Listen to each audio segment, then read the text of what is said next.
Haribol. So, the big topic I've been handed. I guess the question is basically, is there an absolute truth as opposed to relative truth? Is there an absolute truth?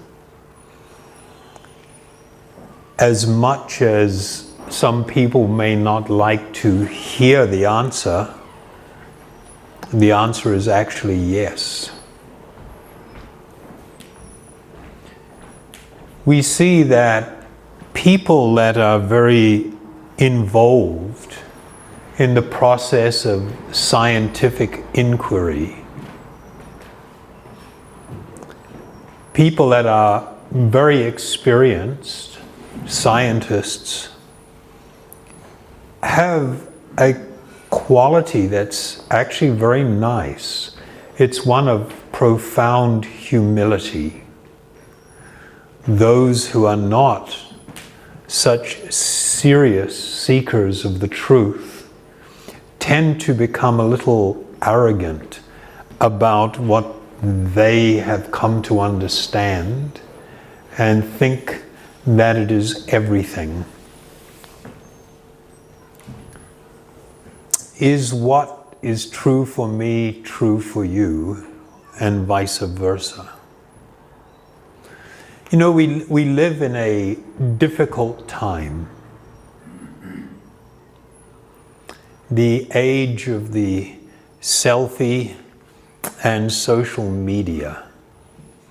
And people really don't often understand how much they've been manipulated. I mean, the amount of manipulation that is going on is absolutely mind-boggling and quite phenomenal. And you see, like on news broadcasts and everything, they always ask, what do you think? Let us know on Facebook at, whatever, or Instagram. And the only reason they're doing that is to make you feel self-important. And by making you feel self-important, then you're going to follow them. You're going to observe their programming, which means what? They earn money. That's what it's all about. It's not like they really want to hear what you have to say. Nobody should be in that illusion. That's a very deep illusion. It's all just part of a marketing thing, because the more people they have visiting their social media sites, their websites, or observing their programming, the more opportunity they have to exploit that in revenues from advertisers. That's all. Simple. That's what it's all about. And it's become so pronounced, and people have become so influenced by it, that they've developed this idea of their own self-importance. And my opinion, you can't say that. I don't believe that. I don't accept that. Like that's going to change the truth. What you accept or what you believe doesn't alter the truth of something, even the relative truth. People used to believe the world was flat. And the first people that started talking about the earth not being at the center of the universe and everything revolving around it were persecuted as complete, not just nuts, but incredibly dangerous. Things that people held to be true. They're just constantly coming up with discoveries that really undermine really fundamental things that even the scientific community holds to be true. For instance, when did human beings apparently appear on this earth? They've got it down. They can tell you pretty much the window when it happened. And then all of a sudden, like a couple of months ago, they unearth this fossil that's like I can't remember how much it is, 1.4 million years old, 1.43 million years old, and it's got human footprints in it. And it's like, all of a sudden, that doesn't fit into things. So there is this need to approach, whether it's relative truth or truth related to this world or higher spiritual truth, there is a need to approach things with great humility. And there must be some sort of like acceptance of the fact that perhaps I can be wrong. In the Vedas, they identify that all human beings have 4 principal defects. One is that our senses that we're using to observe things are limited.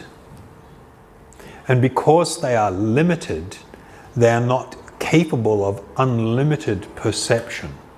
Even if you start applying like electron microscopes or powerful telescopes, at the end of the day, your senses are required upon to perceive and interpret information that comes through them. And they are by nature limited. All human beings are subject to illusion. I mean, it used to be called magicians. They were called doing magic. Now we've kind of gone beyond that. That's rather childish. And we've moved into the illusionists. And they have these amazing performances. Las Vegas is full of them. And these just mega productions. And they create amazing illusions. You see them on talent shows. You can't figure out how did they do that. They're in the business of creating illusions that make us think that that which is untrue is true. We have also a very unfortunate propensity, the propensity to cheat. These are just like some of the difficulties that we're dealing with in trying to explore what is the truth. So how do we find what is actually truthful?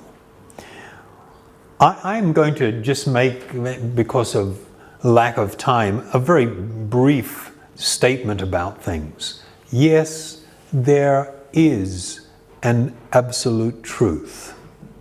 But it is possible that a person has a limited perspective of that truth and experience with that truth, and they understand it in a certain way.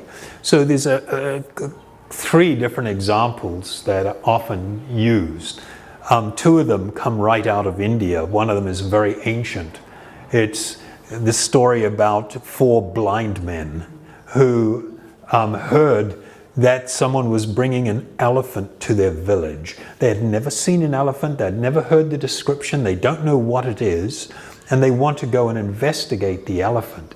And of course it talks about one of them, hears a certain sound and then he thinks that he understands what it is. Another one catches hold of the tail. It's like quite, skinny and straight, and it's got this tuft of hair. That's what an elephant is. Somebody else holds the leg, and they've got a perception of what an elephant is. Another one touches the trunk and gets freaked out, and their description of that is a very limited perspective. They have another example like that with trains, hearing this loud noise and seeing this light, shining light coming rushing towards them. And so as people, get closer and closer to it, up to the point of the train stops and passengers disembark, so people have different experiences. Another example is like if there is a singular volcanic type mountain, and everywhere around it is flat. And around this mountain you have different villages. And people from those villages would go to a market to trade goods. And in going to that market to trade goods, somebody might meet someone and ask, where are you from? Oh, I'm from this village. Where is your village? Oh, it's nestled by a mountain. And that person goes, oh, my village is also by a mountain. He goes, yeah, my mountain is very, very steep rock faces on it. The other man goes, oh, no, I'm by a different mountain. It's all covered with very ancient trees, a large forest of them. And yet a third man goes, well, there's a massive bamboo forest on my mountain, you know. And so they conclude, the other one's got a waterfall. So they conclude they're actually nestled against different mountains. But what's happening is they are seeing a certain perspective. They see from a certain angle of vision, and they think that that is the entirety of the picture. In a very similar manner, when people try to approach the question of the absolute truth or a higher truth, an actual spiritual truth, people may, out of tradition or referring to certain types of spiritual or religious literature, have a perspective of this highest spiritual truth. And one person's perspective can vastly differ from another's. And if people are what I will call, small-minded, then they will think that their perspective is the only perspective.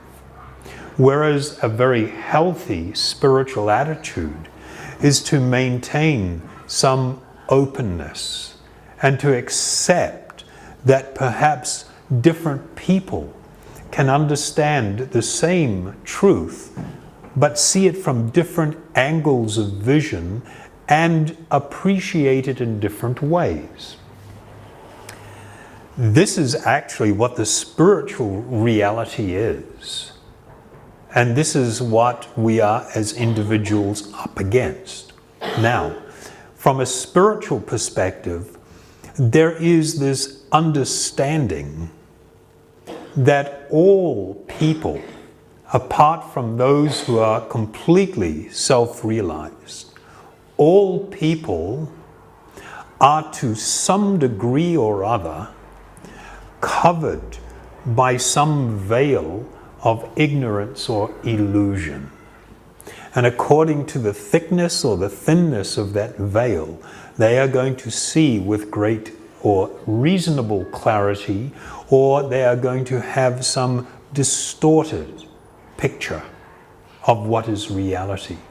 In other words, our own state of consciousness plays a huge role in our ability to perceive and to understand that which is true.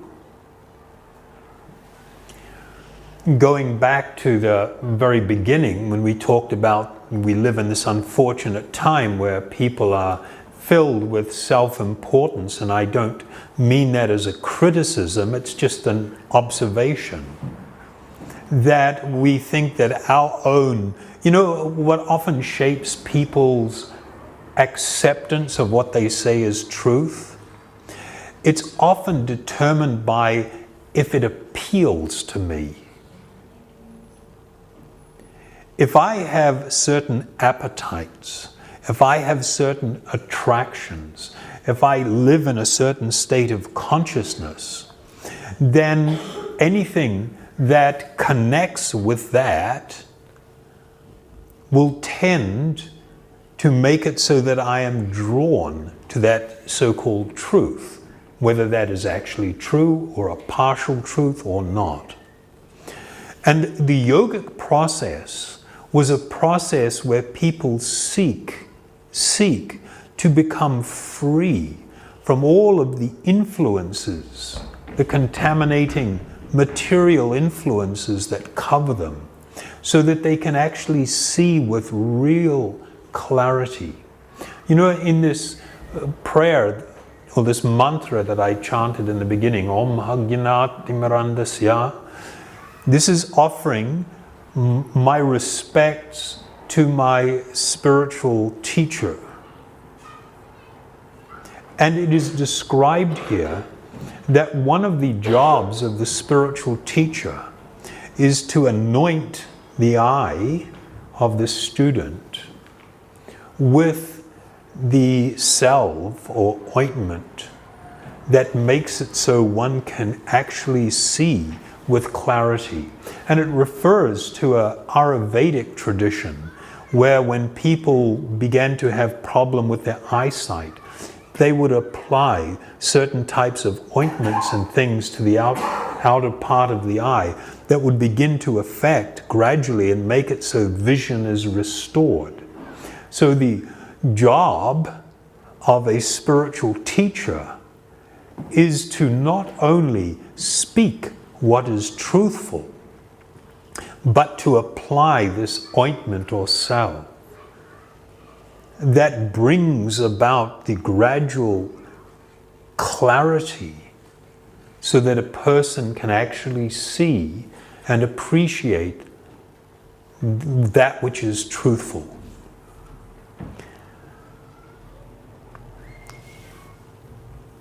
So how do we know what is truthful?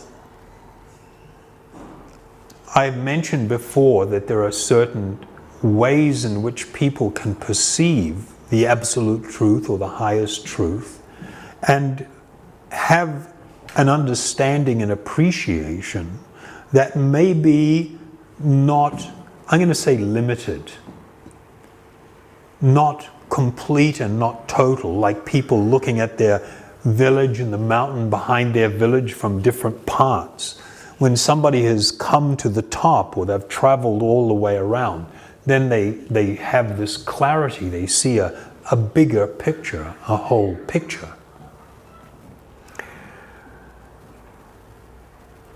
The challenge is for us as spiritual aspirants to engage in a process that will bring about a clarity and an actual real perception of this truth.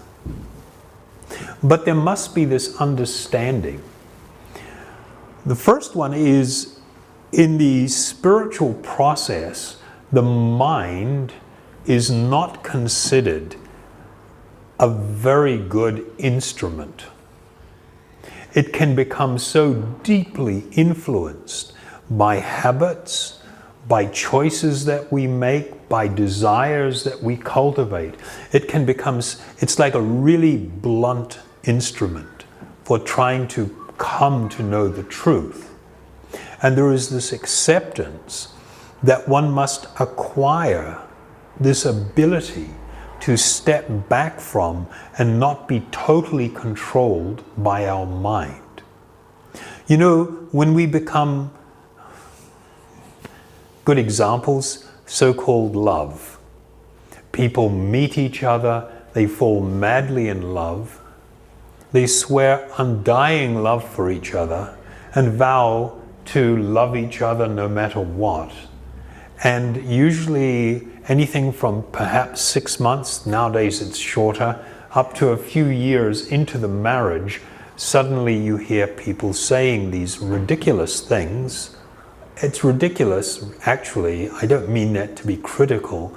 If I knew you were like that, I wouldn't have married you. Well, then how dumb are you that you chose to close your eyes and not to try and find out what has actually changed?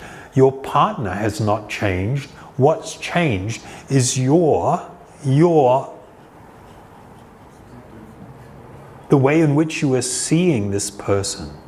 When you start learning more about them on a personal level, then you start getting all shocked at them. Well, you should get shocked at yourself for having been so not very smart about it.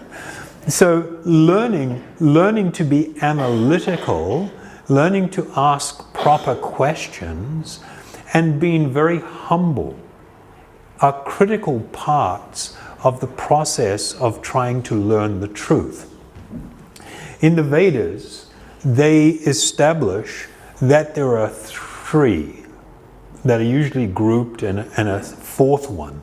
There are 4 ways in which a person can come to know the truth or to confirm that an experience or an understanding is truthful.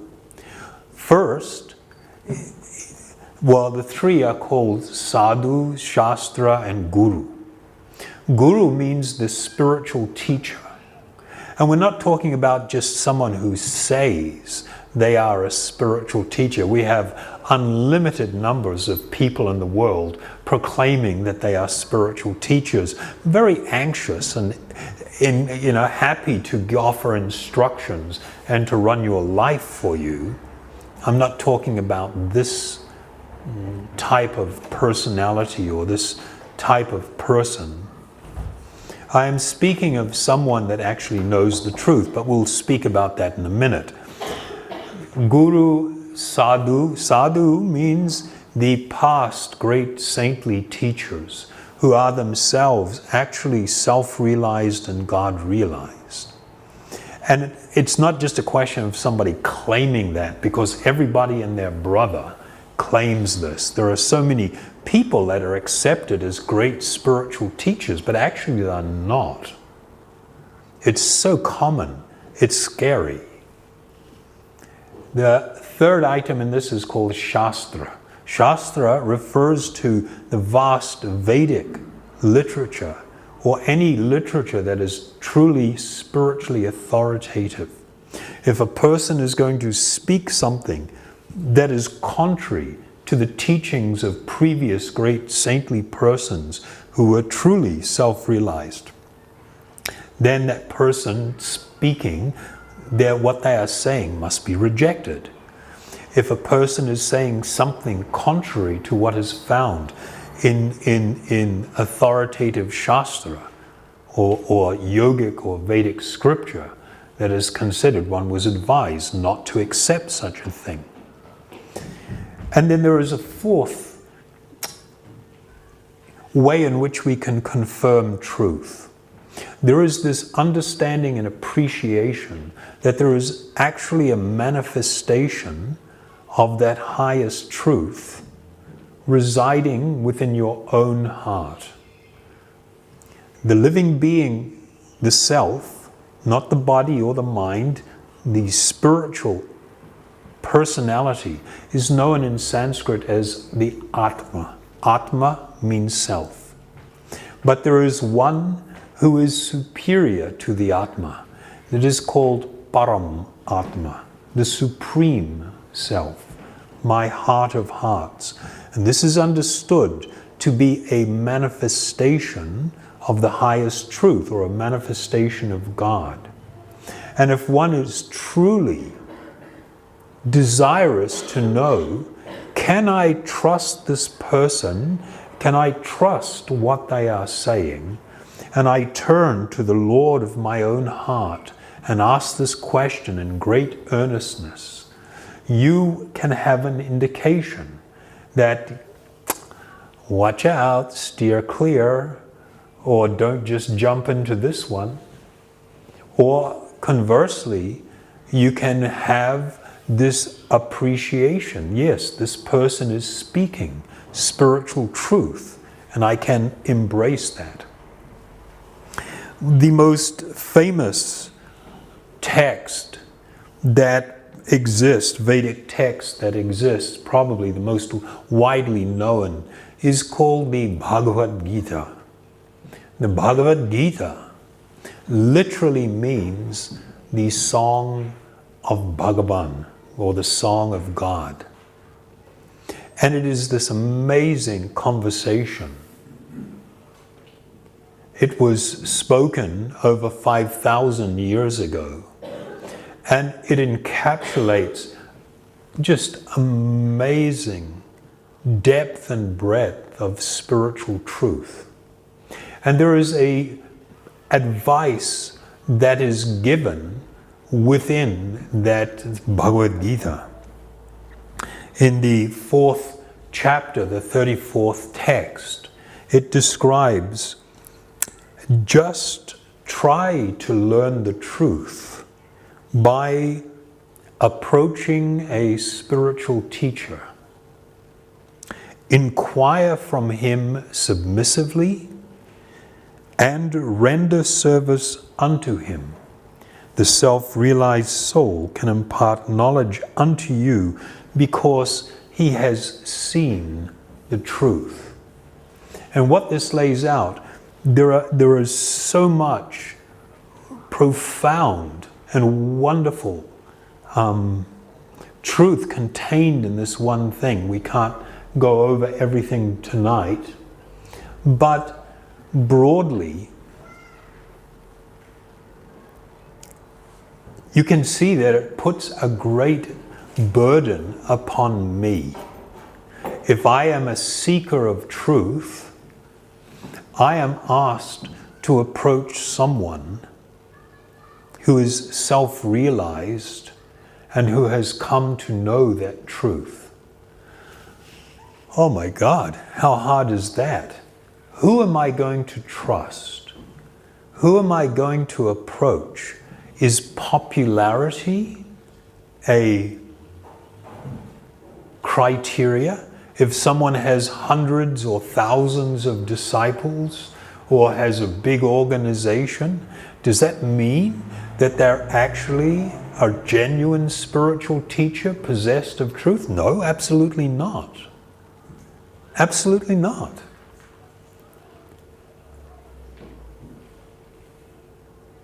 How is it that I should then understand? So this subject is a very big subject, and we don't have the time right now, as I said, to go over it. But I would just like to begin to lay before you this idea to consider, that if you want to actually know what is the truth, you must accept your own limitation. Your own limitation of this body and of this mind, but more importantly, the limitation of my own state of consciousness. My state of consciousness acts like this incredible filter which lets through certain things and keeps out other things.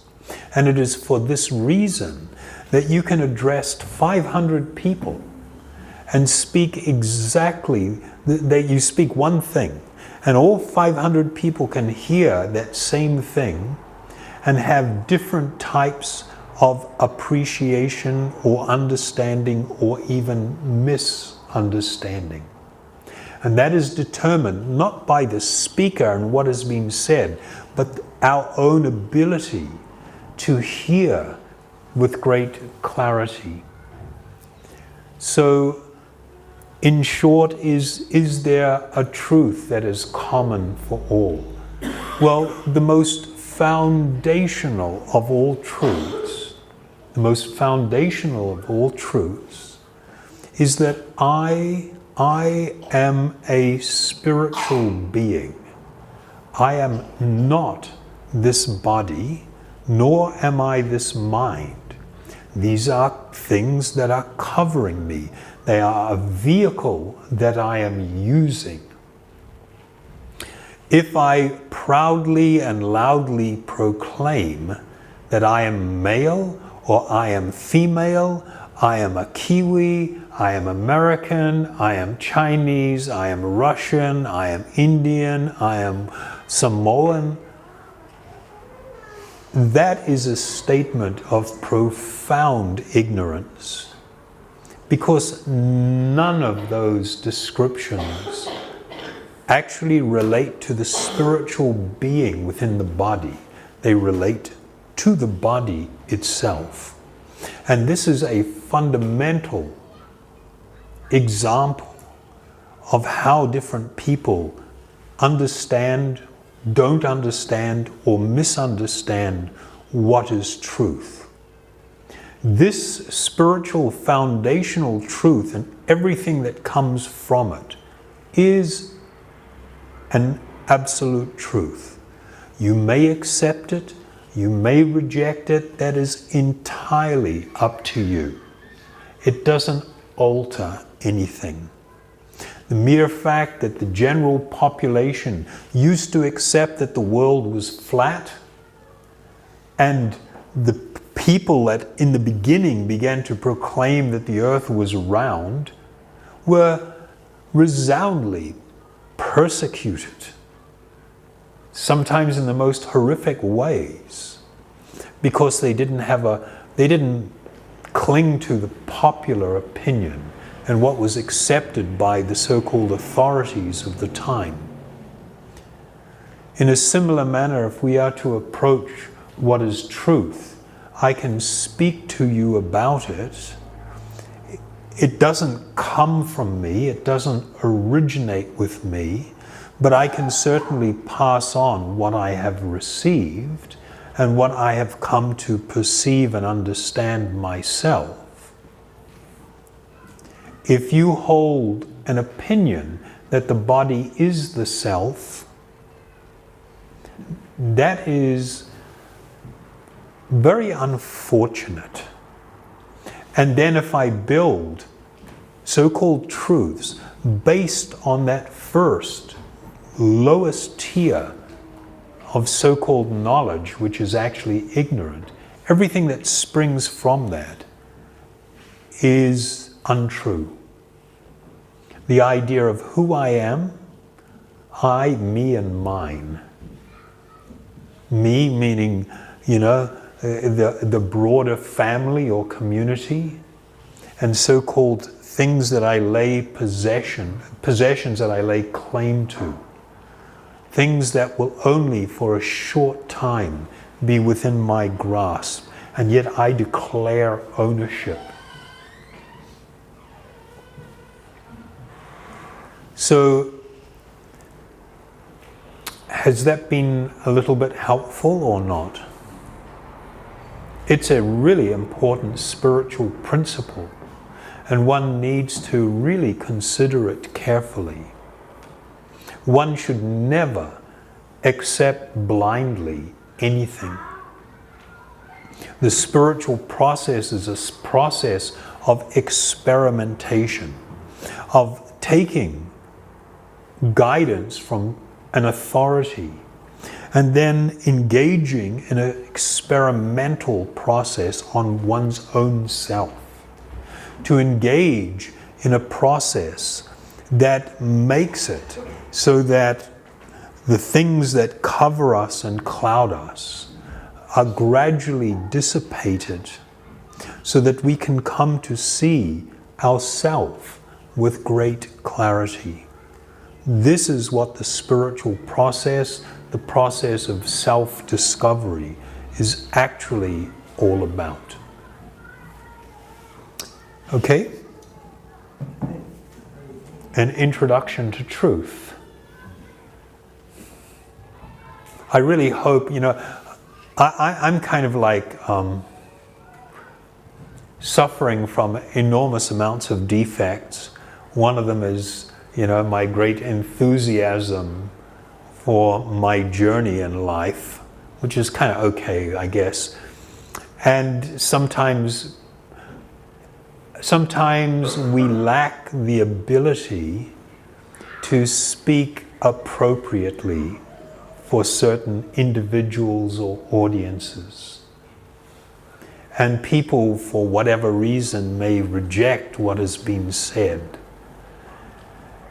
If that happens, it is not actually a defect of what has been said, but perhaps of how it has been said. And if anybody is having that experience, then I humbly ask your forgiveness and ask you to take away what we have discussed and consider it in a very prayerful and contemplative manner. Don't let me put you off. I put a lot of people off. Yeah.